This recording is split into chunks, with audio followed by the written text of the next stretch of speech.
ලෝකවාලීසු අත්‍රා ගච්ඡන්තු දේවතා සද්ධම්මං මුනි රාජස්ස සුනන්තු සග්ග මොක්ඛදං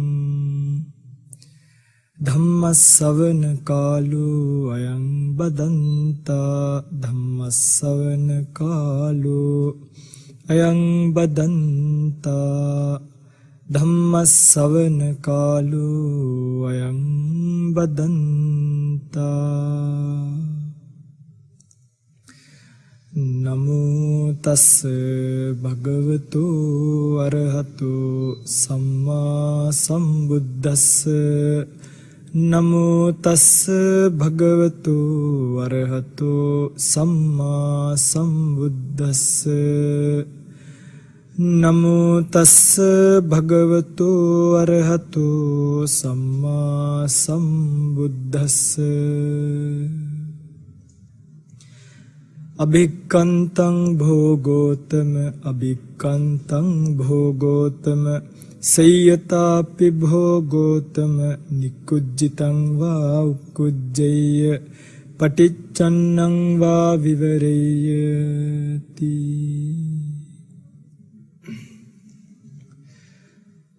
ධර්ම ශ්‍රවණාබිලාෂී සත්පුරුෂ වාසනාවන්ත පින්වත්නි, ලෝතුරා සම්මා සම්බුදුරජාණන් වහන්සේ නමක් ලෝකයට පහළ වෙලා දේශනා කරන්නට යෙදෙන උතුම් චතුරාර්ය සත්‍ය ධර්මයෙන් බිඳක් කෙටියෙන් නමුත් ශ්‍රවණය කරන්නට සූදානම් වෙන මොහොත.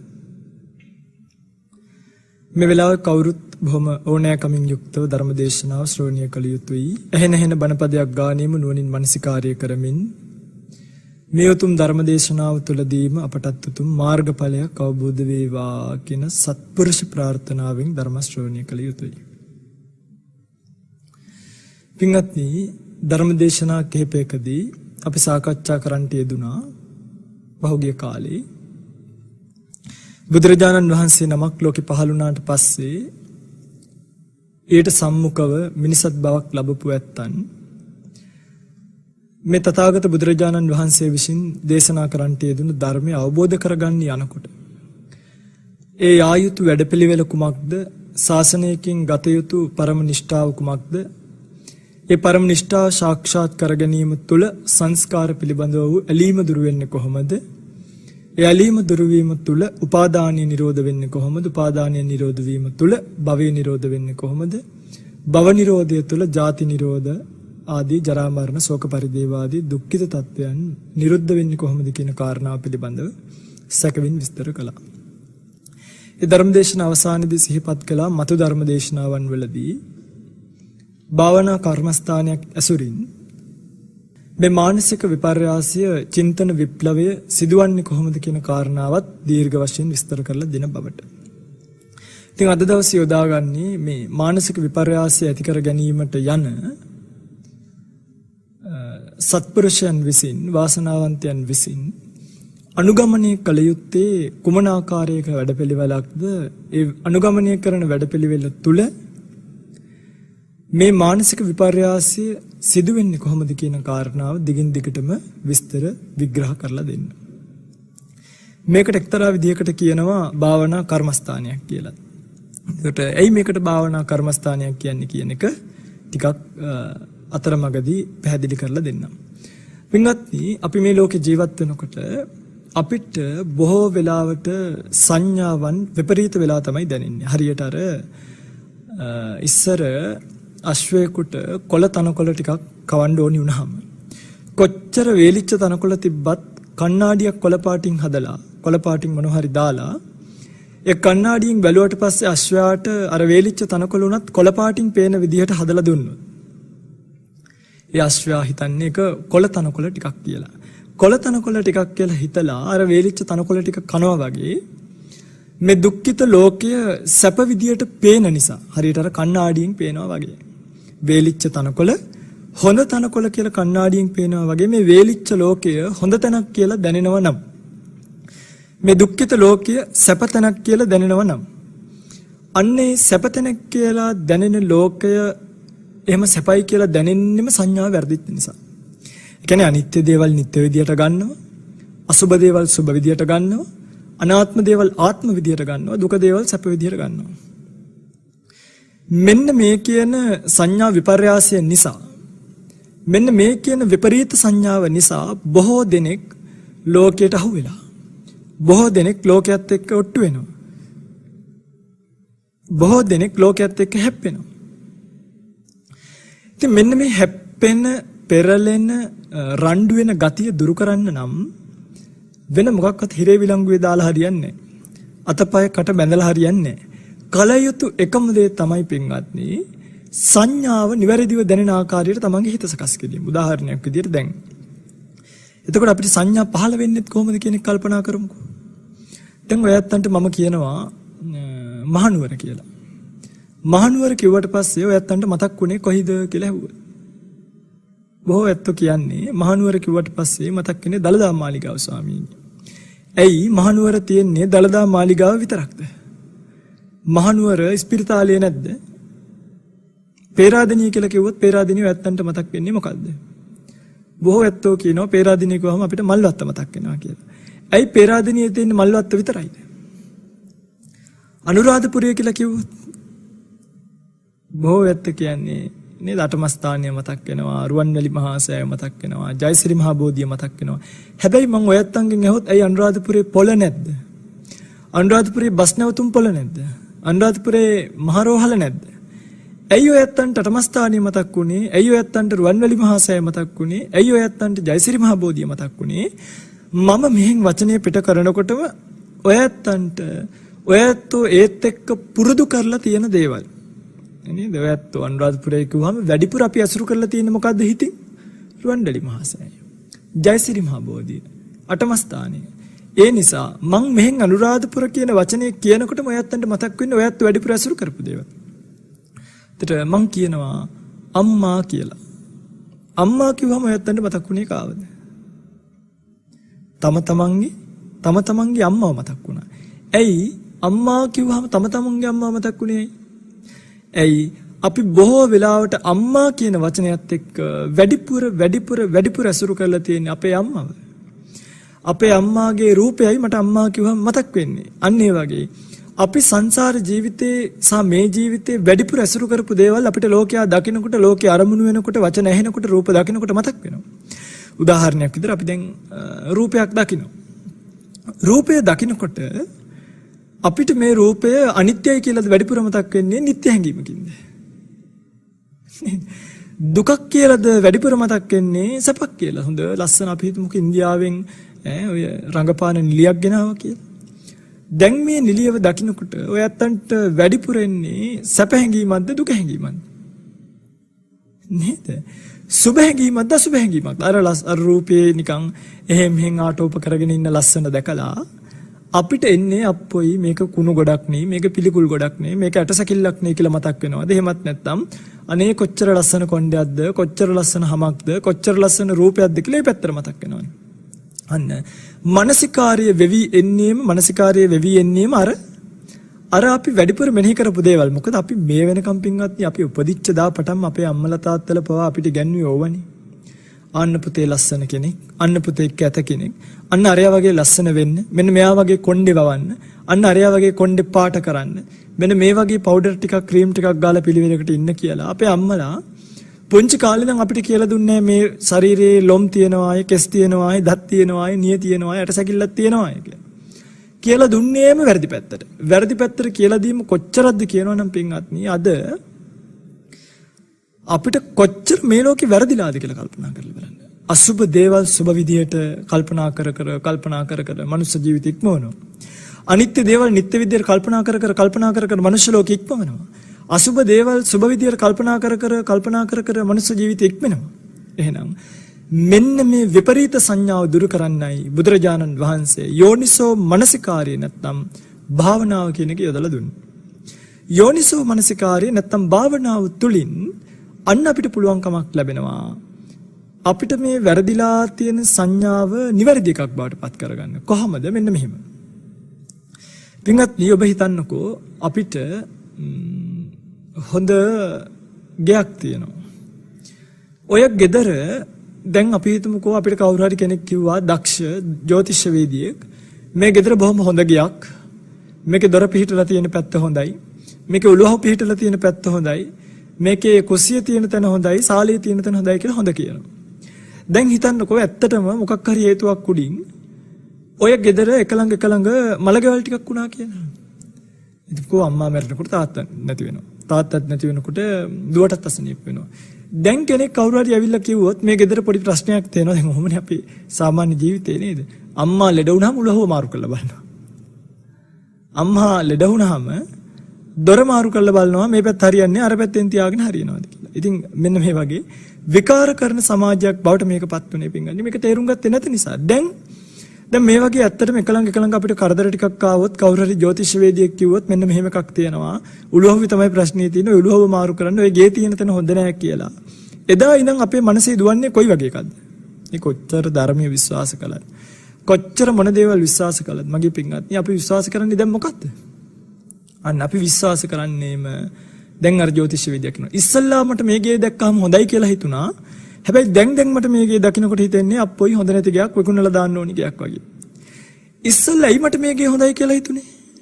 මොකද ඉස්සල්ලා මම මේක ඇසුරු කරේ මේක හොඳ ගයක්, කුස්සිය පිටපු තැන හොඳයි, දොර තිබ්බ තැන හොඳයි, ජනේල තිබ්බ තැන හොඳයි කියලා.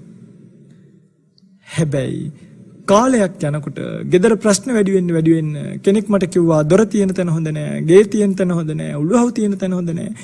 දැන් පින්වත්නි මට මේ ගෙදරට අඩිය තියලා ඉන්න බයයි. දැන් මේ ගෙදරට වෙලා නිදා ගන්න බයයි. කලින් සුවසේ නිින්ද ගියා. දැන් මේ ගෙදර සුවසේ නිින්ද යන්නේ.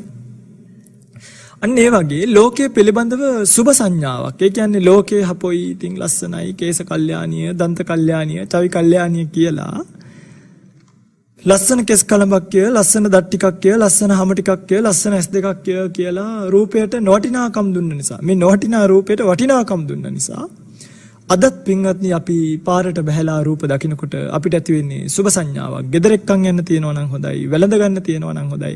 හැබැයි මගේ පින්වත්නි ඔබ ඇත්තටම මේ ශාරීරියේ පැත්තට ආපහු හැරලා බැලුවොත්, මේ ශාරීරිය ඇතුළට සමවැදිලා බැලුවොත්, මේ ශාරීරිය කියලා කියන්නේ කොයි තරම් කුණු වෙන ගඳ ගහන එකක්ද කියලා කල්පනා කරලා බැලුවොත් නේද? දැන් උදාහරණයක් විදිහට අපි හිතමුකෝ අපි මේ ශරීරය ගැන කල්පනා කරනවා කියලා.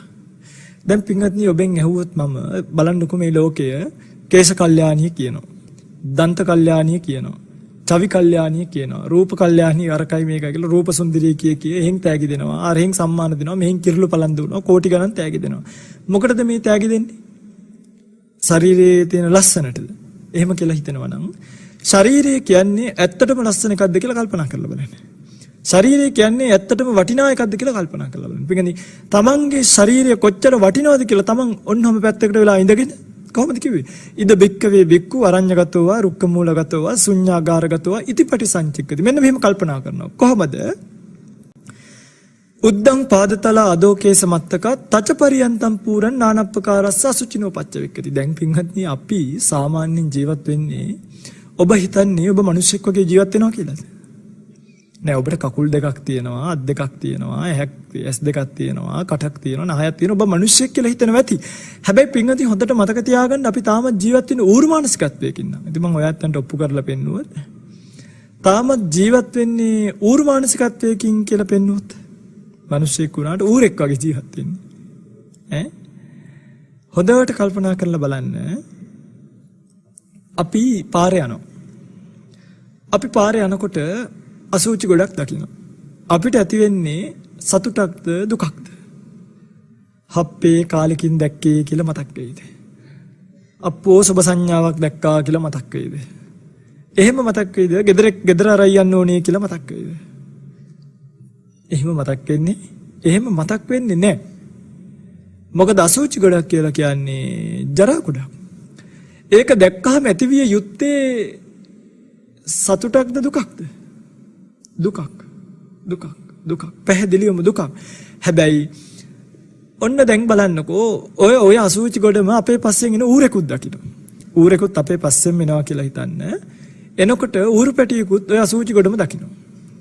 දැක්කම ඌරටත් අපිට වගේම හිතෙයිද අපේ මේ මොකද්ද දැක්කේ මල ජරාවක් නේ කියලා. නැත්තම් ඌරට හිතෙන්නේ කොහොමද අපේ කාලෙකින් දැක්කේ ගෙදර එක්කන් යන්න තියනවා නම් හොඳයි, ගෙදර අරයි යන්න තියනවා නම් හොඳයි, දරු පැටවුන්වත් එක්කන් යන්න තියනවා නම් හොඳයි කියලා අසූචි ගොඩ අභිනන්දනය කරනවා.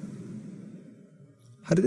එහෙනම් අසූචි දැක සතුටටපත් වෙන්නේ කවුද කියලා හෙව්වොත්, අසූචි දැක සතුටටපත් වෙන්නේ කොයි මානසිකත්වයේද කියලා හෙව්වොත්, ඌරු මානසිකත්වය. ඌරු මානසිකත්වය. අසූචි දැකලා සතුට වෙන්නේ කවුද? ඌරා. අසූචි දැකලා සතුට නොවන්නේ කවුද? මිනිසයා. හොඳයි. බුදුරජාණන් වහන්සේ මේ ශරීරය ගැන දේශනා කරනවා උද්දං පාදතල අදෝකේස මත්තකා තචපරියන්තම් පුරන් නානප්පකාරස්ස අසුචිනෝ පච්චවික්කති. නොඑක් අසුචි වලින් පිරී ඇත. නොඑක් අසුචි වලින් පිරී ඇත. පින්වත් දිනන මේ ශරීරයට බුදුරජාණන් වහන්සේ අසුචි ගොඩක් කියලා නෙමෙයිද කිව්වේ? අසුචි ගොඩක් කියලා. දැන් අපි පාරේ යනවා. දැන් අපි පාරේ යනකොට කවුරු හරි කෙනෙක් ටිකක් හොඳට ඇඳලා පැලඳලා එනවා. දැන් මොකද අපිට හිතෙන්නේ? පොඩි තරුණ දරුවන්ගෙන් අහලා බලන්නකො ලස්සනට ඇඳ පැලඳගත්තු කාන්තාවක් පාරේ එනකොට තරුණ දරුවෙක්ට මොකද හිතෙන්නේ? මේ අසුචි ගොඩක් එනවා අප්පෝයි මේක හොඳ නැති එකක් කියලා හිතනවාද? හප්පේ කාලෙකින් දැක්කේ ගෙදර එක්කන් යන්න තියනවා නම් හොඳයි, වෙළඳ ගන්න තියනවා නම් හොඳයි, සිප ගන්න තියනවා නම් හොඳයි කියලා හිතනවාද? අන්න අසුචි ගොඩක් නෙමෙයිද පාරේ ආවේ? දැන් පිටින් මේ ශරීරය දිහා බලන්නකො මේකෙන් නව දොරකින් වැක්කරෙන්නේ අසුචි. මල මුත්‍රා, කබ, කඳුළු, හොටු, කලාඳුරු මොනවද මේවා? මේක අසුචි ගොඩක්ද නැද්ද? පැහැදිලිවම අසුචි ගොඩක්. එහෙනම් මේ අසුචි ගොඩ දැක සතුට උපදින්නේ කාටද කියලා කල්පනා කළොත්, අසුචි දැක සතුට වෙන්නේ කවුද? ඌරා. එහෙනම් මිනිස්සු වෙලා මේ අසුචි ගොඩවල් දැක දැක සතුටටපත් වෙනවා නම් ඒ සතුටටපත් වෙ නැත්තෝ ජීවත් වෙන්නේ ඌරු මානසිකත්වයකින් නෙමෙයිද කියලා කල්පනා කරලා බලන්න. ඒ සතුටට හොයන ඇත්තෝ, ඒ සතුට විඳින ඇත්තෝ, ඒ සතුටටපත් වෙන්න උත්සාහ කරන ඇත්තෝ ජීවත් වෙන්නේ ඌරු මානසිකත්වයකින් නම්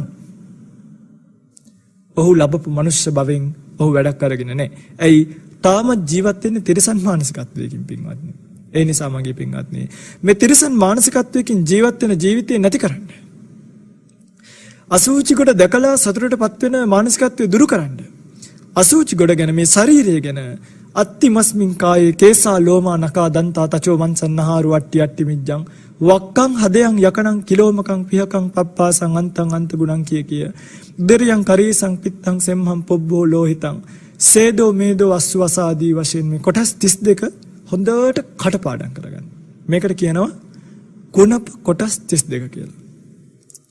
කුණප කොටස් 32 හොඳට කටපාඩම් කරගත්තට පස්සේ ඔබට පින්වත්නි සමහරකට දැන් මේකේ තියෙන ඔබ දන්නේ නැතුව ඇති උදරියන් කියලා කිව්වම කොහෙටද මේ උදරියන් කිව්වේ කියලා. කරීසං කියලා කිව්වම මොනවද මේ කරීසං කියලා කියන්නේ කියලා සමහරු දන්නේ නැහැ. ඉතින් ඒ වගේ ඇත්තන්ට පුළුවන්කමක් තියෙනවා අන්තර්ජාලය වගේ එකක් පාවිච්චි කරලා අන්තර්ජාලයේ හොයන්න පුළුවන් කුණප කොටස් 32 කියලා ගහලා මොනවද මේ කරීසං කියලා කියන්නේ, මොනවද මේ උදරියන් කියලා කියන්නේ, මොනවද මේ අන්ත ගුණන් කියන්නේ කියලා. දැන් එහෙම කිව්වම සමහරුන්ට එන ප්‍රශ්නයක් තමයි ස්වාමීන් වහන්සේ එතකොට දැන් අන්තර්ජාලය මොහොනිද ඔක හොයන්නේ? එතකොට ඒ කාලේ මිනිස්සු නිවන් දැක්කේ ඒ කාලේ අන්තර්ජාලය තියලාද? දැන් නිකම් මේ මොකද තාක්ෂණය කියලා. පින්වත්නි මේ කාලේ අන්තර්ජාලය පාවිච්චි කරන්න කියන එකේ හේතුවක් තියෙනවා. මේ කියන්නේ අන්තර්ජාලය පාවිච්චි කරන්න කියලා නෙමෙයි, මේක කොයින් හරි උපක්‍රමශීලීව හොයාගන්න. ඒකට ලේසිම පහසුම ක්‍රමය තමයි ඉතින් තමන්ගේ තියෙන පරිගණකයකින් ඒ වගේ පොඩි උපාංගයකින් මේකේ කුණප කොටස් 32 කියලා සිංහලෙන් ගෙවුවත් මේක එන්න පුළුවන්. ඇයි ස්වාමීන් වහන්සේ අන්තර්ජාලය පාවිච්චි කරන්න කියන්නේ? බුදුන්ගේ කාලේ අන්තර්ජාලය තිබ්බද කියලා හයි. ඔහොම ප්‍රශ්නේ අපේ අත්තන්ට එන්නේ. පින්වත්නි බුදුරජාණන් වහන්සේගේ කාලෙට සම කරන්න එපා මේ කාලේ. ඒ කාලේ මිනිහක් මරුණාම උස්සන් ගිහලා සොහනට දැම්මා. සොහනට දාලා ඕක දවස් දෙකක් තුනක් හතරක් යනකොට ඕක පණුව ගහලා කෑලි ගැලවිලා විසිරිලා ඕකේ කුණු බව මේ ශරීරයේ තියෙන නිස්සාර බව පේන්න ගත්තා.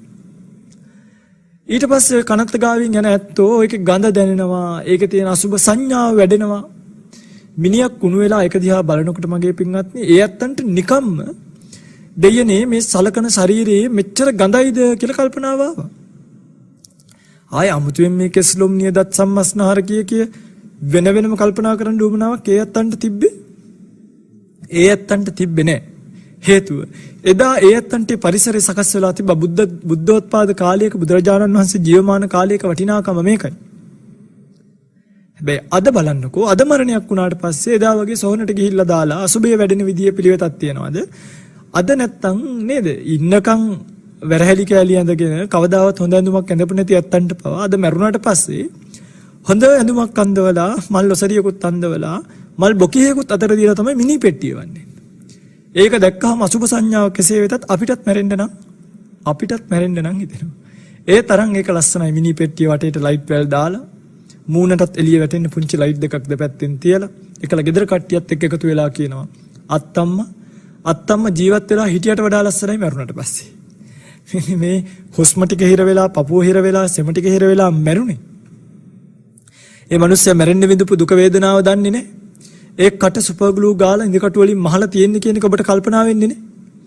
ඒ ඇහි පිල්ලම් වල ඇහි පිල්ලමේ තටු වලට පවා සුපර් ග්ලූ ගාලා හැට අලවලා තියෙන්නේ කියලා ඔබට කල්පනා වෙන්නේ නැහැ. ඔළුවට පුළුන් තියලා තියෙන්නේ සැපට නිින්ද යන්න නෙමෙයි කපපු පාරමකෙන්ද.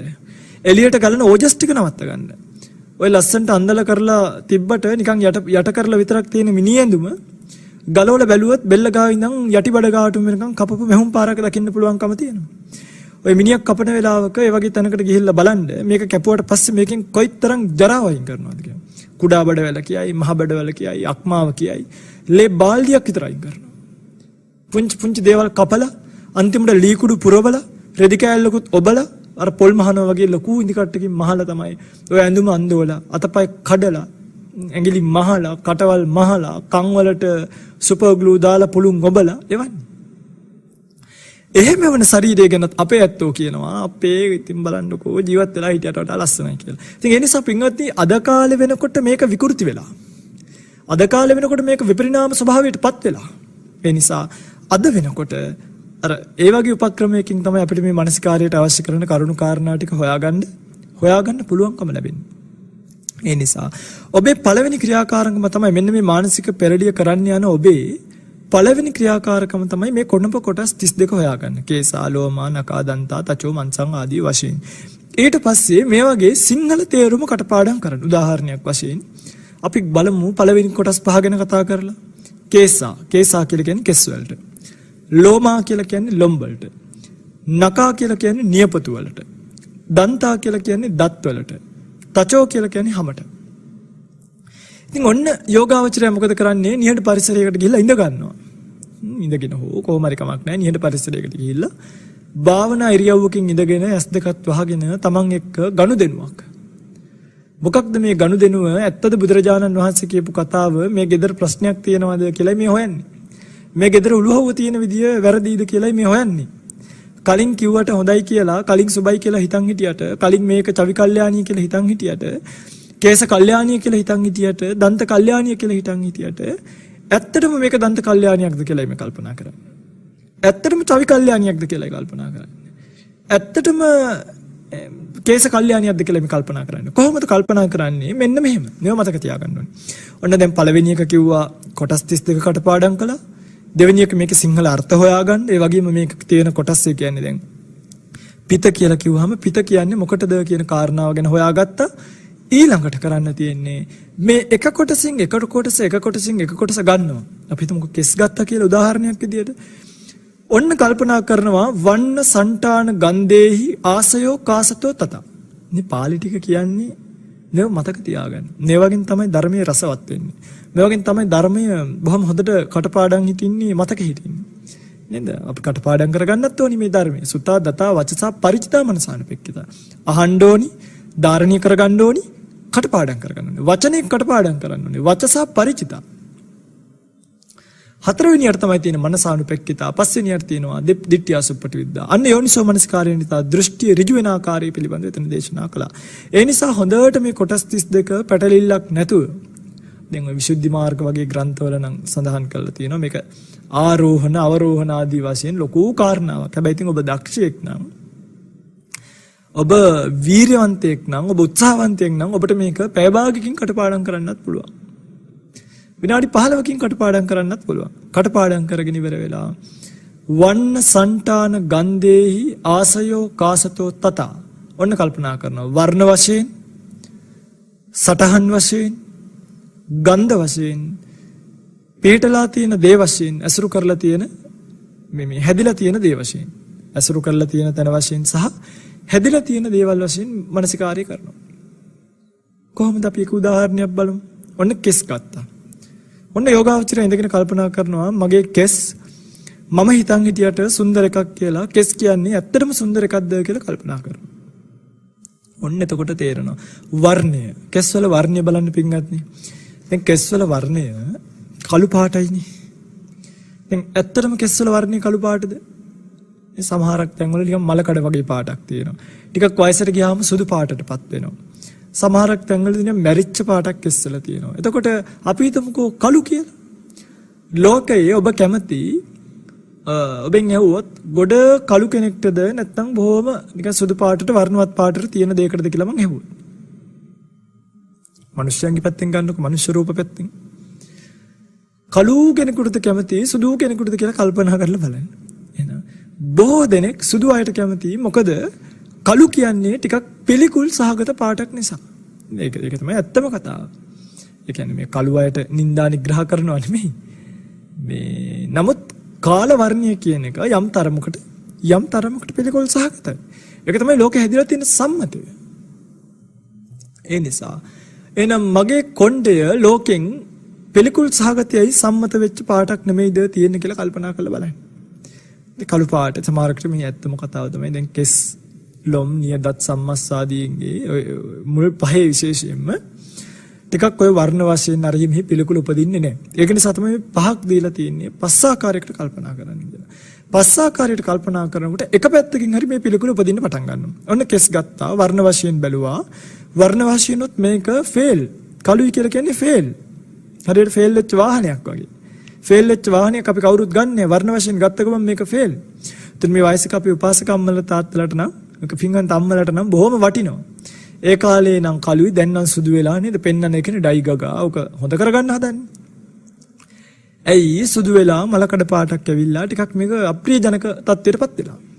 අප්‍රියජනක තත්ත්වයටපත් වෙච්ච නිසා ඔන්න දැන් කළු පාටයි. එහෙනම් කල්පනා කරනවා දෙයනේ මේක පාටින් ටිකක් විතර පිළිකුල් කියලා කල්පනා කරනවා. ඊළඟට සටහන. මොකද්ද මේ සටහන කියලා කියන්නේ? සටහන කියලා කියන්නේ මගේ පින්වත්නි දැන් ඔයත්ෝ අපි නමුක බත් කකා ඉන්නවා කියලා. ඔන්න බත් කකා ඉන්නකොට එක පාරටම සම්බෝලත් එක්ක ටිකක් කෙස් ගහක් වගේ එකක් හවු වෙනවා කටට. කෙස් ගහක් වගේ එකක් කටට අහු වෙනකොටම අපි මොකද කරන්නේ? අප්පා ඉතින් කමක් නැහැ මගේ ආදරණීය අම්මාගේ කෙස්නේ කියලා.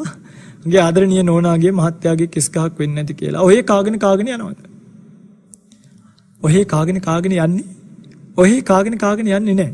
හේතුව අපිට කෙස් ගහක් දෝ කියන සංඥාව වෙනකොටම සටහනම මේකේ සටහනම පිළිකුල් නිසා අපි බත් කන එක නවත්තනවා. සමහරු බත් පිගාන පොළවේ ගහනවා. ඒ බත් කටමයින් කරලා දානවා. සමහරකට කෙස් ගහට අත දාලා කෙස් ගහ එළියට ගන්නවා. ඇයි? කෙස් කියන සටහනම අපිට පිළිකුල්.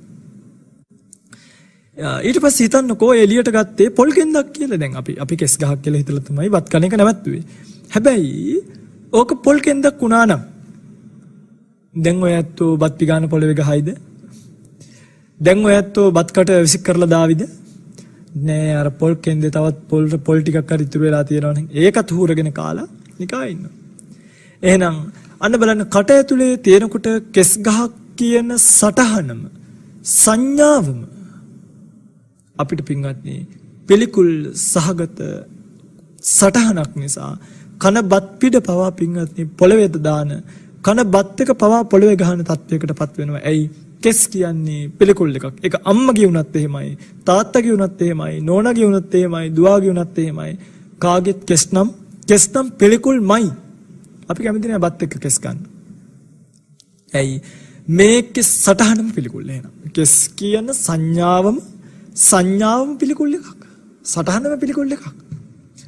ඊළඟට ගන්ධ වශයෙන් බලනවා. වර්ණ, సంతාන ඊළඟට ඔන්න ගන්ධ වලට එනවා.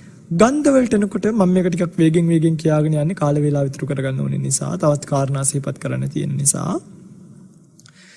ගන්ධ වශයෙන් බලනකොට කෙස් කියන්නේ සාමාන්‍යයෙන් සුවඳ එකක්ද ගඳ එකක්ද කියලා ඔන්න කල්පනා කරනවා.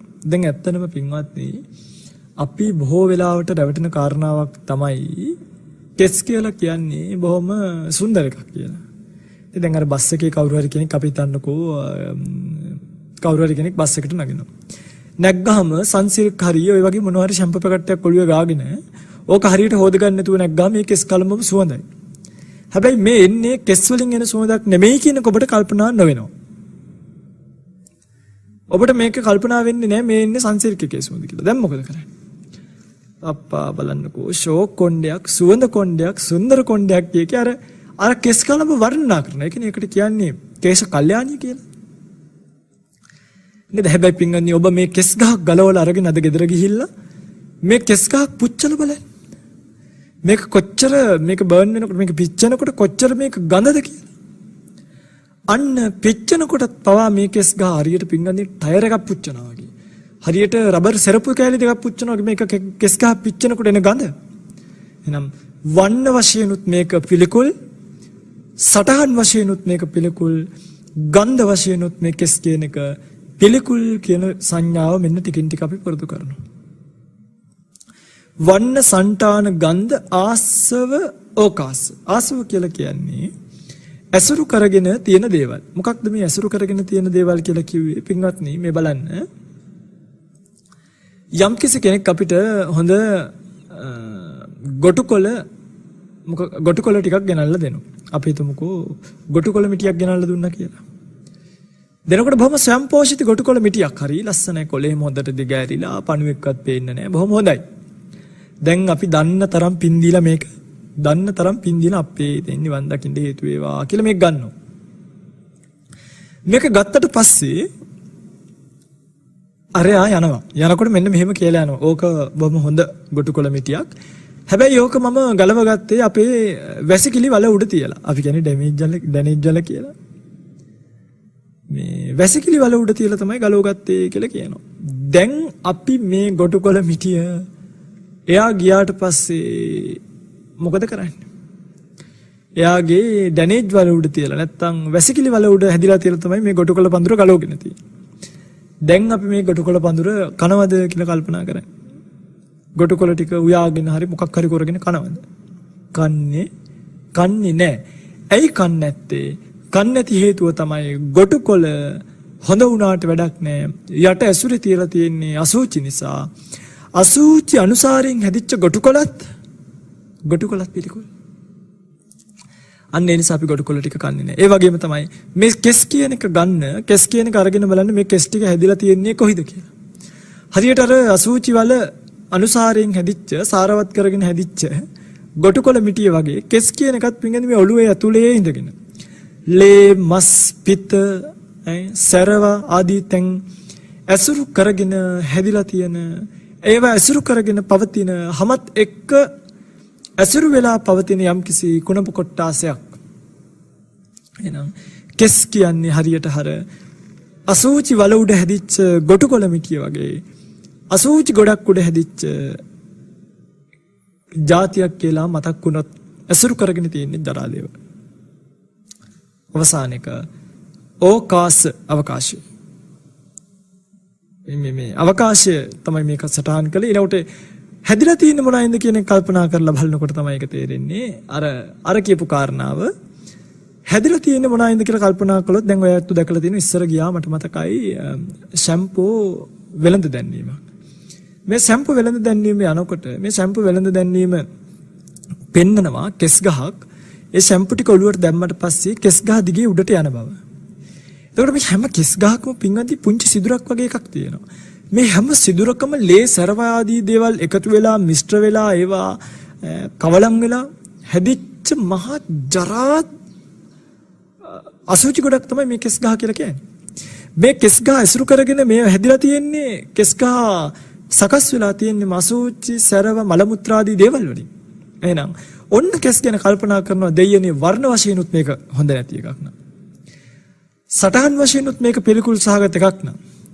ගන්ධ වශයෙන්ුත් මේක පිළිකුල් සහගත එකක් නම් ඕකාසන පිළිටලා තියෙන තැනත් මේකේ ඇසුරු කරලා තියෙන දේවලුත් මේකේ පිළිකුල් සහගත එකක් නම් හැදිලා තියෙන දේවලුත් පිළිකුල් සහගතයි නම් කෙස් කියන එක පිළිකුල් සහගත කොට්ටාසයක්ද නැද්ද කියලා කල්පනා කරලා බලනවා. මෙන්න මෙහෙම ක්‍රමානුකූලව කෙස් ඊළඟට ලොම් අරගෙන බලන්නකො නේද මේ දැන් කොච්චර ලොම් අපේ ලොම් කියලා කියන්නේ අපේ ඇඟේ තියෙන මවිල් වලට. ඒත් මේ ඇඟේ තැන් තැන් වල තියෙන මවිල් රෝම ලෝම කොච්චර දාඩිය ගඳද කියලා කල්පනා කරලා බැලුවොත් කොච්චර කුණු මේවට එකතු වෙනවද කියලා කල්පනා කරලා බලන්න. වර්ණ වශයෙන්, සටහන් වශයෙන්, ගන්ධ වශයෙන්, ගඳ හොදට මේක අත්විඳ බලන්න. සටහන් බලන්න අපි ඔය කන ගමන් අපිට කාගේ හරි කෙස් ගහක් අපිට දැන් ඉස්සර බාත්රූම් වලට යනකොට සමහර මේ ඔය පොදු ස්ථානවල ඒ සබන් කෑලි වල එක එක්කෙනාගේ රෝම ගස් තියෙනවා. ගැලවිලා ඇවිල්ලා. මොකක් හරි සබන් කැටයක කෙනෙක්ගේ රෝම ගහක් තිබ්බොත් ගැලවිලා ඇවිල්ලා කොණ්ඩෙන් හරි රැවුලෙන් හරි කොහින් හරි. දැන් අපි මේක කොච්චර අප්‍රිය කරනවද නේ? ඇයි? ලොම් කියන්නේ සටහන් වශයෙන්ම දැක්ක ගමම්ම අප්‍රිය සහගත එකක්. වර්ණ වශයෙන්ුත් ඒකත් අර වගේම කළු පාටයි තැන් වලින් සමහරක් තැන් වලින් මේක ජරා බවටපත් වෙලා. ඊට සටහන් වශයෙන්ුත් අර සබන් කැලි උපමාව අරගෙන තේරුම් කරලා කල්පනා කරලා බලන්න. ඒකත් පිළිකුල් සහගතයි. ගන්ධ වශයෙන් අහන්නව දෙයක් නැහැ. ඊළඟට වන්න සංඨාන ගන්ධ ආශ්‍රව ඕකාස. මෙන්න මේ දෙක. හැදිලා තියෙන්නේ මොනයින්ද? පිටලා තියෙන්නේ කොමක් ඇසුරු කරගෙනද කියලා කල්පනා කරලා බලන්න. කල්පනා කරලා බලනකොට තමන්ට තේරෙනවා ලොම් කියන්නේ ලෝකයේ පිළිකුල් සහගත කුණප කොටාසයක් කියලා. ඊළඟට දත්, කේසා ලෝම, නකා, නියපොතු. නියපොතු වර්ගන බලන්න. වර්ණ වශයෙන් මේ නියපොතු කොච්චර දුර්වර්ණ පාටද නේ? දැන් ඒක නේ නියකටර එක පැත්තක එනවනේ මේක සුද්ධ කරන්න හේකුත්. දැන් නියපොතු වල තියෙන පාට ලස්සනයි නම් ඔයත්ෝ කියුටස් ගායිද? මේක නියකටර එක අනිත් පැත්තෙන් දාලා හැම යනකම් සුද්ධ කරයිද? නෑනේ. මේ නියපොතු වල තියෙන පාට දැන් කකුලේ සමහරක් දැන් අර කුණු ගියායින් පස්සේ කළු පාට වෙනවා. මහපොට ඇඟිලි වල නියපොතු සමහරුන්ගේ ජරා ජීර්ණ බවට පත් වෙලා වර්ණ වශයෙන් මේක හොඳ නැති එකක්. සටහන් වශයෙන්ම නිකන් හිතන්නකො නියපොත්තක් එහෙම කාගේ හරි බත් එක තියලා පරිප්පු එක තියලා හැපුණොත් තමන්ගේ නකක් නන්නේ මේ තමන්ගේ වරන් තමන් කනවනේ. සමහර තමන්ගේ නියපොතු ටික පාව කනවා. අනුන්ගේ නියපොත්තක් තමන්ට හැපුණොත් මේ කොයි තරම් ජරාවක්ද නේද? කොයි තරම් ජරාවක්ද පින්නදී. මොකද මේ ඇඟ කහනේවා ජරාවල්ලනේවා ඔක්කොම ගිහිල්ලා රැඳෙන්නේ අර නියපොතු ගොඩේනේ. අන්න නියපොතු කියන එක පිළිකුල් සාහිත්‍ය එකක්. සටහන් වශයෙන්, ගන්ධ වශයෙන් ඊට පස්සේ නියපොතු වල ගඳ බලන්න නැත්තංගේ නියපොතු හිටපු ගමන් මේ වතුරට එහෙම අහුණාම කුණු වෙන්න පටන් ගන්නවා. ඊට පස්සේ ඔය නියමල කැඩෙන්න පටන් ගන්නවා. කැඩුනට පස්සේ පින්කොන්ති ඕක පොඩ්ඩක් පැහැවන්න වගේ අරගෙන දැන් ඒ කකුලේ මහපට ඇඟිල්ලට එහෙම බොහෝ අපි දැකලා තියෙනවා ස්වාමීන් වහන්සේලාට බොහොම මේ කරදරය තියෙනවා. මොකද පාවන්නේන් පාවිච්චියක් නැති නිසා බොහෝ ස්වාමීන් වහන්සේලා ආරණ්‍ය සේනාසනවල වැඩ ඉන්න උන්වහන්සේලාගේ මේ කකුල් වල නියමල අයිනෙන් පොඩ්ඩක් පැහැවන්න වගේ ගන්නවා. පැහැවන්න ගත්තට පස්සේ මගේ පින්වත්නි මේක කොච්චර ගඳයිද කියනවනම් තමන්ට තමන්ගේ නියපොත්තේ ගඳ දැනෙනවා. තමන්ගේ නියපොත්තේ ගඳ දැනෙනවා. මේක කොච්චර පිළිකුල්ද කියනවනම් තමන්ගේ නියපොත්තේ ගඳ චුට්ටක් බැලුවොත් තමන්ටම වමන යන්න වෙනවා. තමන්ට මේක වමනට එන තරම්ම මේක අපිරිසුදුයි පින්වත්නි ගඳයි. මේක තමයි යථාර්ථය. සටහන් ඕකාස ඊට පස්සේ අවකාශය ඊළඟට හැදිලා තියෙන දේවල් කල්පනා කරලා බලනකොට ඇටසැකිල්ල ඇසුරු නිසුරු කරගෙන හැදිලා තියෙන නියපොත්ත පිටලා තියෙන හමාස්සට ගිහිල්ලා ලේ ධාතු ඇසුරු කරගෙන නේද දැන් අපේ නියපොතු මේ හරියෙන් ඉවරයිනේ ලේ ඇසුරු කරගෙන හැම ඇසුරු කරගෙන මස් ඇසුරු කරගෙන පවතින්නේ කියලා කල්පනා කළාම අපිට මේ ගැන ලොකු පිළිකුලක් උපදිනවා. ඔය නියපොතු වස්සේ ඉතුරු වෙලා තියෙන කුණු බලන්න මගේ පිංගද නිකන් 60 කට්ටක් වගේ එකක් අරගෙන ඔය ඉන්න ගමන් නිකමට ඔය ඇත්තෝ මේ පොඩ්ඩක් කුණු ටිකක් අයින් කරලා ඕක මෙහෙම අතට අරගෙන චුට්ටක් ගඳ බලන්නකෝ. මේ කියන්නේ අප්‍රියසහගත කතාවක් තමයි. නමුත් පින්වත්නි මේ අප්‍රියසහගත කතාව තේරුම් ගත්තේ නැත්නම් හැමදාම මේවට රැවටිලා රූප සුවයි, රූප සුන්දරයි, රූප මధుරයි කියලා උදේ දවල් රාත්‍රී වෙහෙස වෙවි. මේ පන්නන පැන්නිල්ල නවත්තන්න, මේ දුවන දිවිල්ල නවත්තන්න මේ යථාර්ථය තේරුම් ගන්නම වෙනවා. කෙස් ලොම් නිය ආදී වශයෙන් ඊළඟට දත් අරගෙන බලන්න. දැන් දත් කියන එක තමයි ලොකුම කතන්දරය. අපේ අත්තු කියනවා දන්ත කල්යාණිය කියලා. හැබැයි දත්වල පාට, දත්වල ගඳ, දත්වල සටහන අරගෙන බලන්න මගේ පින්වත්නි. දත්වල වර්ණය කොයි පාටද කියලා හැවුවොත්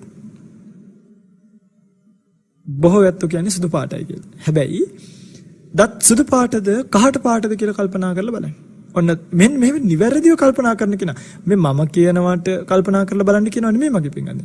තමන්ගේම ශරීරයට සමවැදිලා තමන්ගේම දත් දිහා බලන්න මගේ දත් ටික කොයි පාටයිද කියලා. දැන් ඉස්සරහා පැත්ත ටිකක් හරි ඔහම තියෙනවා. මේ ඇතුලේ ඉඳන් කල්පනා කරලා බලනකොට මේ ඇතුලේ කොච්චර කහට තියෙනවද කියලා. මොකද දැන් ඇතුළේ මදින්නේ නැහැනේ බොහෝ දෙනා එළිය කැලේ ටික විතරක් මැද ගන්නවනේ බ්‍රෂ් එක දාලා. මේ තනින් තන පණුව කාලා මේ හක්කේ තියෙන දත් එහෙම තනින් තන කළු වෙලා මේක පින්වත් තනිකර අප්‍රිය සහගත එකක්. වර්ණ වශයෙන් ගත්තාම මේක තනිකර අසුචි පාට මලකඩ පාටට තියෙන දෙයක් දත් කියලා කියන්නේ. සටහන් ගන්නකො ඊට පස්සේ හොඳම වෙලේ තමයි සටහන්. ඔයතන මතක ඇති ඉස්සර ඔය අත්තම්මලගේ අම්මලගේ එහෙම ඔය පරණ බොරු දත් සෙට් තිබ්බා. මේ පරණ බොරු දත් සෙට් එකක් තමන්ගේ ඇඟට දානවද ඉස්සර මෙහෙම කල්පනා කරලා බලන්න සෙල්ලම් කරනකොට අක්කලා අයියලා මල්ලිලා ওই දත් සෙට් එක අම්මගෙන් අරගෙන ඇවිල්ලා අපේ ඇඟට දානවා. ඇඟට දැම්මම අපි හරියට මිනි යට කට්ටක් අපේ ඇඟට දැම්මා වගේ වේගෙන් දුවනවා. හේතුව දත් කියන සටහන මේක බොරු දත් සෙට් එකක් තමයි. හැබැයි දත් කියන සටහනම අපිට පිළිකුල් නේද? ඒ දත ගෑවිච්ච තැනක්වත් කටේ තියන්න අපි කැමති නෑ. ඒක තමයි යථාර්ථය. ඒ මොකද දත් කියන්නේ පිළිකුල් දෙයක් කියලා අපි දන්න නිසා. එහෙනම් සටහන නේ දැන් සමහරු නිකන් හිතන්න පිළිඳ මම මේ කියනවට ඔය ඇත්තන්ගේ අම්මා දානි හදනකොට මේ බත් වෙනකොට පරිප්පුවකට දතක් වැටිලා කවලම් වෙලා එනවා. දැන් ඔය ඇත්තෝ පරිප්පුයි පානුවේ කනකොට නිකන් හරි දතක් අහු වුණොත් එහෙම දත් දෙකක් අතරට අනේ මගේ ආදරණීය අම්මාගේ දතනේ කියලා කනවද නැත්තම් මේ දත් පිගාන පොළවේ ගහලා ආපහු ජීවිතේට මතක ඇති දාක පරිප්පු කන්නේත් නෑ. ඒ මොකද හේතුව දත් කියන්නේ එච්චර පිළිකුල් එකක්. එහෙනම් මෙන්න දත්වල සටහන හැබැයි ඒක දතක් නොවි නිකන් හිතන්නකෝ එහෙම එළියට දැම්මට පස්සේ දතක් කියලා හිතිලා ඒක සියබලටයක් වුණොත් ඒක දතක් නොවි සියබලටයක් කියලා හිතෙනවා. දැන් අපිට අර වගේ අප්‍රියක් එනවද? නෑ අපි ආපහු එහෙම්ම මේ සියබලටෙත් කාලා ඉතුරු පානුත් කාලේ පරිප්පුත් කාලා නේද? තවත් නැද්ද කියලාත් අහනවා. තවත් නැද්දෝ කියලාත් අහනවා. ඇයි දතක් කියලා හිතිච්ච ගමන් බත් කන එක පවා පාන් කන එක පවා නවත්තුවාට ඒක සියඹලටයක් කියලා දැනගත්තාට පස්සේ අපිට ඒ තරම් ලොකු ගැටලුවක් උනේ නැහැ. දත් කියන සටහනම පිළිකුල්.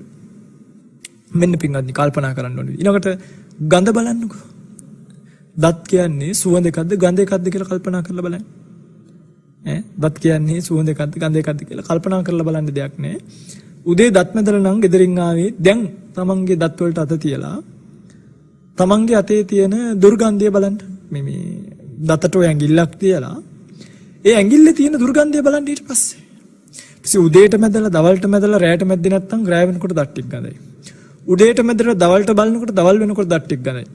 උදේටයි දවල්ටයි රැයටයි තුනේම මැදලා පහුවදා උදේ වෙනකොට දත් ටික දිහා බැලුවත් මේක ගඳයි. ඔය ක්ලෝගාඩ් සුපිරිවිකි සිග්නල් ආදී කම්පැනි නැත්තම් ආයතන නැත්තම් අපිට පාරේ බහැලා යන්න පුළුවන් වේද කියලා බලන්නකෝ. ඒ දත් කියන්නේ දන්ත කල්යාණියක් නම් කල්යාණි කියලා කියන්නේ මැණික් යහපත්. දත් කියන්නේ එච්චර යහපත් එකක් නම් දත් ඇයි මෙච්චර ගඳ කියලා කල්පනා කරන්නේ. මෙන්න ඉතින් හැමදේම කියන වෙලාවනේ මේ කාලේ බොහොම ඉක්මනට ගෙවිලා යන නිසා.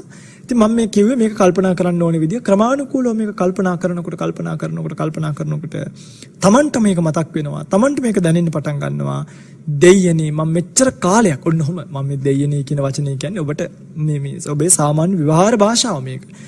අනේ දෙයයනේ මම මෙච්චර කාලයක් හිතාගෙන හිටියේ මේ ශාරීරිය හොඳ සුඛ සුන්දර මధుර එකක් කියලා.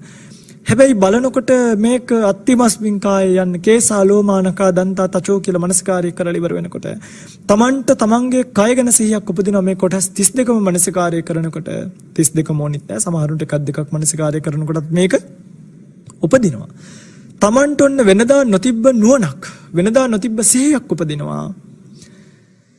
උද්දං පාදතල අදෝකේස මත්තකා තචපරියන්තම් පුරං නානප්පකාරස් අසුචිනෝ පච්චවෙක්කති කියන මෙන්න උඩේ ඉඳන් යටටම යටේ ඉඳන් උඩටම හැමෙන් වට වෙච්ච අසුචි ගොඩක් ඇත කියන සංඥාව වෙනවා. ඔන්න තමන්ට තමන්ගේ කය ගැන සංඥාවක් ආවා. වෙනදා තිබ්බේ නැති සිහියක් ඉපදුනා. අත්ති කායෝතිව පනස්ස සති. තමන්ගේ කය ගැන සිහියක් ඉපදුනා. ඔන්න තමන්ගේ කය ගැන සිහිය ඉපදුනාට පස්සේ මෙයා පාරට යනවා. සතියක් දෙකක් මාසයක් මේ භාවනාව කරලා මෙයා පාරට ගිහිල්ලා බස් එකකට නගිනවා. නගිනකොට මෙයා වෙන්දා දැකපු රූපම මෙයාගේ ඉස්සරහට එන්න පටන් ගන්නවා. එනකොට පින්වත්නි වෙනදා මේ ළමයා කල්පනා කළේ බස් එකේ ඉඳගෙන අපේ ඉතින් ලස්සන ගෙදරක් යන්න තියෙනවා නම් හොඳයි ආදී වශයෙන් සංස්කාරයන් පිළිබඳව ඇලෙන විදිහට සංස්කාරයන් පිළිබඳ උපාදානය ඇති වෙන විදිහට කල්පනා කළා. හැබැයි අසුභ භාවනාව කරලා මෙයා බස් එකට නැග්ගට පස්සේ මෙන්න මෙයාට මතක් වෙලා එනවා කොච්චර ආවත් ඉතින් අසුචි ගොඩක් ගඳ ගහන ලොම් තියෙන ඔය කොච්චර ලිප්ටික් ගාගෙන හිටියත් මම මේ කියන්නේ ස්ත්‍රී පාර්ශවයටම මේ චෝදනා කරගෙන කියනවා නෙවෙයි. නමුත් මම මේ කියන්නේ මේක තේරුම් ගන්න පුළුවන් සරලම උපමාව මේක නිසා. කොච්චර කට හදාගෙන ආවත් කොච්චර මූණ හදාගෙන ආවත් ඇතුලේ තියෙන දත් ටික ගඳයි කියලා මතක් වුණොත් කොච්චර සුවඳ ආවත් දැන් අපි හිතමුකෝ අපි ගාව කෙනෙක් ඉඳ ගන්නවා අපිට එනවා ලොකු පර්ෆියුම් සුවඳක් සුවඳ විලවුන් සුවඳක්. එතකොට ඉස්සර නම් කල්පනා කළේ අපේ බලන්නකො සුවඳ මොන වගේ පර්ෆියුම් එකක් පාවිච්චි කරනවද දන්නේ නැහැ. අපේ ඉතින් බලන්නකො ගෙදරක් අයන්න තියෙනවා නම් හොඳයි. දැන් කල්පනා කරනවා පර්ෆියුම් එකේ සරණන් එනවා ඇතුළ කොච්චර ගඳයිද කියලා. මෙන්න මනස්කාරය වෙනස් වෙලා. චින්තන විපර්යාසයක් ඇති වෙලා. දැන් හිතෙයිද ගෙදරක් අයන්න. වෙනදට පින්වත්නි දැන් මම මේ කියන්නේ මේ මානසික විපර්යාසය වෙන විදිහ මේක කල්පනා කරලා බලන්න නැවත මේ ධර්මදේශනාවන් හොයාගෙන ශ්‍රවණය කරලා. මේ මානසිකාර්ය කොච්චර ප්‍රබලයිද කියනවනම් වෙනදට මෙයා බස් එකට නැගලා බස් එකෙන් බහිනකොටත් බහැලා ගෙදර ගිහිල්ලත් කල්පනා කරන්නේ අර දැකපු රූපය ගැන. හැබැයි දැන් මෙයාට මේක උපාදානීය වෙන්නේ නැත නිසා මෙයාට මේක ග්‍රහණීය වෙන්නේ නැහැ. මෙයාට මේක නිමිති අනුනිමිති එන්නේ නැහැ. නිමිති අනුනිමිති එන්නේ නැති නිසා මෙයාට ගෙදර ගිහිල්ලා මෙයා ආපහු ඒ රූපය මතක් කරලා බලනකොට ඒ රූපය මතක් වෙන්නෙම නැහැ. ඒ රූපය මතක් වෙන්නේ නැහැ කියලා කියන්නේ පිටින් ඒ රූපේ උපාදානීය වෙලා නැහැ Tamanට. එහෙනම් උපාදානීය නිරුද්ධයිද නැද්ද? අන්න කල්පනා කරන්න ඕනේ. අන්න යෝනිසෝ මනසිකාර්යය නිසා, නිවැරදි මනසිකාර්යය නිසා, භාවනාව නිසා Tamanට නිවැරදි සංඥාවන් එන්න පටන් ගන්නවා. නිවැරදි සංඥාවන් ඊම තුල Tamanට මේ ලෝකයේ තියෙන ධර්මතා මම මේ කය ගැන විතරක් කතා කළේ. ඉතින් තව මේකේ වේදනා, චිත්ත ධම්මාදී ගැනත් අපිට කතා කරන්න පුළුවන්. නිවැරදි සංඥා වෙන නිසා Taman මේ ලෝකයට මුලා වෙන්නේ නැහැ. Taman මේ ලෝකයට ඇලෙන්නේ නැහැ. Taman මේ ලෝකයේත් එක්ක හොරතල් වෙන්න යන්නේ නැහැ. මොකද අසූචි ගොඩක් එක්ක මොන හොරතල්ද නේද? අසූචි ගොඩක් දැකලා සතුටු වෙන්නේ ඌරු. හැබැයි මිනිස්සෙක් නම් අසූචි ගොඩක් දැකලා සතුටු වෙන්නේ නැහැ කියන සංකල්පනාව. මනුෂ්‍ය රූපය කෙරෙහි කොච්චර ලස්සන. ඊට පස්සේ පින්වත්නි අර කලින් සිහිපත් කළා වගේ කලින් ධර්මදේශනාවකදී සිහිපත් කළා වගේ ඉන්දියාවෙන් කොච්චර රූපය හොඳයි කියලා හිතන නිලියක් අරගෙන ළඟින් ඉඳවලා තිබ්බත් ඒ වගේ 1000ක් ගෙනල්ලා තමන්ගේ ඇස් දෙක ඉස්සරහින් තිබ්බත් තමන්ගේ හිතේ පින්වත්නි රාගය ඇවිස්සලා එන්නේ නැහැ. ඇයි මේ අසූචි ගොඩක් එක්ක මොන නේද පින්වත්නි? අසූචි ගොඩක් එක්ක මොන රාගයද? මොන කාමයක්ද? මෙන්න මෙහෙමයි කල්පනා වෙන්නේ. එහෙනම් මෙන්න අනුශය වශයෙන් රාගය ප්‍රහීන වෙනවා. අනුශය වශයෙන් රාගය ප්‍රහීන වීම නිසා කිසිම රූපයක් උපාදානීය වෙන්නේ නැහැ. කිසිම රූපයක් නිස්සය කරගන්නේ නැහැ. අනිශ්චිතෝච විහෙරති. අනිශ්චිතවයි වාසය කරන්නේ. අනිශ්චිතව වාසය කිරීම නිසා නච්ච කිංචි ලෝකියෝපාදීයති. කිසිම දෙයක් උපාදානීය වෙන්නේ නැහැ. මෙන්න මේ ධර්ම පරියාය ඇහුව පින්වත්නි බුදුරජාණන් වහන්සේගේ කාලේ ශ්‍රමණ බ්‍රාහ්මණයෝ. ඒ ඇත්ත මේ පරියාය ශ්‍රවණය කරලා තමයි බුදුරජාණන් වහන්සේට උදම්මනිය මම ඔයත්තන්ට ධර්ම දේශනාවට මාතෘකා කළ ගාතාව. අභික්ඛන්තම් භෝගෝතම අභික්ඛන්තම් භෝගෝතම ආශ්චර්ය ස්වාමීනි ආශ්චර්යයි. සේයතාපි භෝගෝතම නික්කුජ්ජිතං වා උක්කුජ්ජය. හරියට කොයි වගේද ස්වාමීනි මේ යටිපැත්තට හරවලා තිබ්බ දෙයක් උඩිපැත්තට හැරෙවුවා වගේ. නේද? නික්කුජ්ජිතං පටිච්චන්නං වා විවරය වහලා තිබ්බ එකක් විවෘත කරා වගේ බලන්න මගේ පිංගදී මේ පරියාය මෙච්චර කාලයක් මේ සංකල්පනාව අපිට වහලායි තිබ්බේ. අපේ අම්මලා තාත්තලා සමාජය මේ ශිෂ්ටාචාරය මේ හැමදේම කට්ටියම එකතු වෙලා අපේ ජීවිතේට මේ යථාර්ථය පෙන්වුවේ නැහැ. දන්ත කල්යාණී කී විවිධාකාර කියුටස් කම්පැනි විවිධාකාර නේද? ඔය ලිප්ටික් කම්පැනි විවිධාකාර අයිබ්‍රෝ පෙන්සල් හදන කම්පැනි ඔක්කොම එකතු වෙලා අපිව රැවට්ටුවා. හැබැයි මගේ බුදුරජාණන් වහන්සේ ලෝකයට පහළ වෙලා මේ යථාර්ථය දේශනා කරන මහණෙනි රූපයෙහි ඇලෙන්න එපා. මොකද රූපය යනු කය යනු අසූචි ගොඩක් ඇටසැකිල්ලක් ආදී වශයෙන් රූපයේ යථාර්ථය දේශනා කළා. රූපේ යථාර්ථය තේරුම් ගන්න නැත්නම් තමයි ආශ්චර්යයි ස්වාමීනි ආශ්චර්යයි. හරියට අඳුරේ ඉන්න කෙනෙකුට රූප බලණ්ඩයි කියලා පහනක් පත්තු කරා වගේ ස්වාමීනි, පාර වැරදිච්ච කෙනෙකුට නිවැරදි පාර පෙන්වුවා වගේ ස්වාමීනි, ඔබ වහන්සේගේ ධර්ම ආශ්චර්යයක්. මෙතෙන් පටන් මමත් බුදුන් සරණ ගිය උපාසකෙක් බවට පත් වෙමි කියලා පින්වත්නි. අන්න දිවුරුම් දුන්න හදවතින් බුදු සරණ ගියේ. අද ඔයත් හදවතින් බුදු සරණ යෑමක් නැහැනේ. අද ඔයත්න්ගේ ඉතින් ඇත්තම කතාව මම කියන්නේ තමන්ගේ දැන් ඔයත් ඔය හිතන් ඉන්නට අපි බුදුන් සරණ ගියා, දහම් සරණ ගියා, සංඝුන් සරණ ගියා කියලා. නමුත් පින්වත්නි තේ සරණ යෑම එක්තරා ක්‍රම තියෙනවා. එක විදිහට තිසරණ සරණ යන්න පුළුවන්. තමන්ගේ ජීවිතේම කැප කරලා බුදු සරණ යන්න පුළුවන්. එහෙනම් තුඩින් පල්ලෙන් යන්නත් පුළුවන්. මෙන්න මේ යථාර්ථය තේරුම් අරගෙන හැබැයි අර සුප්පබුද්ධ කුෂ්ඨ රෝගියා මොකද කිව්වේ සක්‍රිය ඇවිල්ලා සියලු සැප සම්පත් දෙන්න කතා කරනකොට ඔහම නෙමෙයි මේ මුළු ලෝක තලයේ මගේ අතර ගෙනල්ලා දුන්නත් බුදුරජාණන් වහන්සේ කියපු ධර්මතාවයන් බරු නෑ. ශාරීරික අසුබයි තමයි. ඒකේ දෙකක් නෑ. මෙන්න මේ යථාර්ථය තේරුම් ගත්තොත් සංඥාව විපරීත බවට පත් වෙනවා. මෙන්න ක්‍රමානුකූලව තමන්ගේ සංඥාව ගැලවිලා යනවා. ඉතින් අසුබ භාවනාව ගැන නෙමෙයි මම මේ කියලා දුන්නේ. අසුබ භාවනාව ඉතින් දැන් ඔබට කරන්න ප්‍රවේශයක් ගන්න පුළුවන් මේ ධර්මදේශනාව තුළින්. මේ භාවනාව කරගෙන යද්දි ක්‍රමානුකූලව තමන්ගේ කය ගැන ලොකු ඒකාග්‍රභාවයක් ඇති වෙනවා. මුළු කයම පිළිකුල් කියලා දැනෙන්න පටන් ගන්නවා. එම මුළු කයම පිළිකුල් කියලා දැනෙනකොට ලෝකයේ කෙරෙහි රාගය ක්‍රමානුකූලව දුර වීගෙන යනවා. කාමච්ඡන්ද ව්‍යාපාද තියෙන මිද්ද උද්ධච්ච කුච්ච විචිකිච්ඡා ආදී නීවරණ ධර්මයන් ක්‍රමානුකූලව දුර වෙලා ගිහිල්ලා හිතේ කර්මුණකට එනවා. ඒ හිතේ කර්මුණකට එනකොට ක්‍රමානුකූලව යෝගාවචරයාගේ හිත සමාධිමත් වෙනවා. ඒ සමාධිය පිළිකුල් නිමිත්තත් අරගෙන ප්‍රථම ධානය මට්ටමටම අරගෙන යන්න පුළුවන්කම මේ භාවනාවෙන් තියෙනවා. ඉතින් ඒ ප්‍රථම ධානය මට්ටමේ ඉඳලා ක්‍රමානුකූලව විදර්ශනා කරගෙන යන්නත් පුළුවන්කමක් තියෙනවා. එම විදර්ශනා කරගෙන යාම තුළ මේ ජීවිතේ මනාගාමීත්වය හෝ අරිහත්ත්වය තමන් ප්‍රාර්ථනා කරන්නේ නම් ප්‍රාර්ථනා කරන බොහෝදියක් සුවසේම සාක්ෂාත් කරගන්නත් පුළුවන්කමක් තියෙනවා. සදර්ම දේශනාව මෙතනින් එහාට සිද්ධ කරන්නේ නැහැ. හැම දිනාටම ප්‍රාර්ථනා කරනවා මේ බුද්ධෝත්පාද කාලේ මේ ලැබිච්ච වටිනා අවස්ථාව, මේ ලැබිච්ච වටිනා පණිවිඩය ඔබටත් කෙදිනක හෝ සම්මා සම්බුදුරජාණන් වහන්සේගේ පිළිම වහන්සේ නමක් ළඟට හෝ ගිහිල්ලා ආශ්චර්යයි ස්වාමීනි, ආශ්චර්යයි ඔබ වහන්සේගේ ධර්මදේශනය අතිශය ආශ්චර්ය සහගතයි කියලා ඔය ඇස් වලින් කඳුලක් වැටිගෙන කෙදිනක හෝ ඔබට මලක් පූජා කරන්න අවශ්‍ය දිනයක්, අවශ්‍ය වෙන දිනයක්, පුළුවන් වෙන දිනයක් උදා වේවි. ඒ දිනය වෙනකොට ඔබේ මේ මනස කොච්චර එහාට පෙරලිලා තියෙනවද කියලා කල්පනා කළොත් ඒ පෙරලිලා තියෙන ක්‍රමවේදයන් වලට අනුව භව 7කට, භව කිහිපයකට, භව 2කට ඔබේ භව ගමන සීමා වෙන්න නැත්නම් මේ ජීවිතෙන්න මේ භවය නිමා කරලා උතුම් අරිහත්ත්වේ පව සාක්ෂාත් කරගන්න පුළුවන් කමක් ලැබෙයි.